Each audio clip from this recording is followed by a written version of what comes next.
নৃত্যম নৃত্য শিক্ষা প্রতিষ্ঠানের দ্বাদশ বর্ষের সাংস্কৃতিক অনুষ্ঠান 2025 অনুষ্ঠিত হল কালীঘাটের উত্তম মঞ্চে। নৃত্য শিক্ষিকা নীলাদ্যুতি চৌধুরী দেবী মনসা রূপে মনসামঙ্গল কাব্য পরিবেশনা করেন।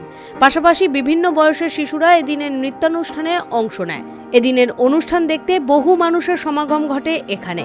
সুর, কথা সবকিছুই নিজের রচনার মাধ্যমে পরিবেশন করে মনসা রূপে নৃত্য পরিবেশনায় বিশেষ আকর্ষণীয় ভূমিকা পালন করেছে নৃত্য শিক্ষিকা নীলাদ্যুতি চৌধুরী। এই অনুষ্ঠান প্রসঙ্গে তিনি জানান, আমাদের এবার 12 বছর পূর্ণ হলো এবং এই 12 বছরের জার্নিতে এটা আমাদের মানে এর আগেও আমরা কাজ করেছি, কিন্তু নিজস্ব মিউজিক বা নিজে পুরো জিনিসটাকে কম্পোজ করা এবং প্রত্যেকটা গান, প্রত্যেকটা কথা সেগুলোকে ধরে ধরে করা, এটা প্রথমবার। মনসা নিয়ে অবশ্যই মানে কাজ করাটা খুব চ্যালেঞ্জিং ছিল। আমরা বিজয়গুপ্তর পদ্মপুরাণ থেকে জিনিসটা নিয়েছি।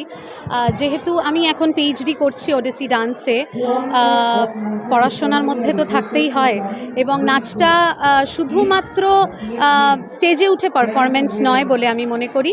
এটার একটা বিশাল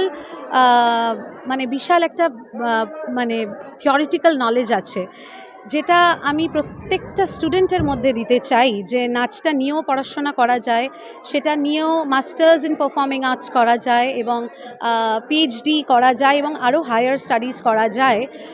সেইটাই আমি স্টুডেন্টসের মধ্যে ছড়িয়ে দিতে চেয়েছি। কলকাতা থেকে Amitabh Chakraborty report, big news Bangla.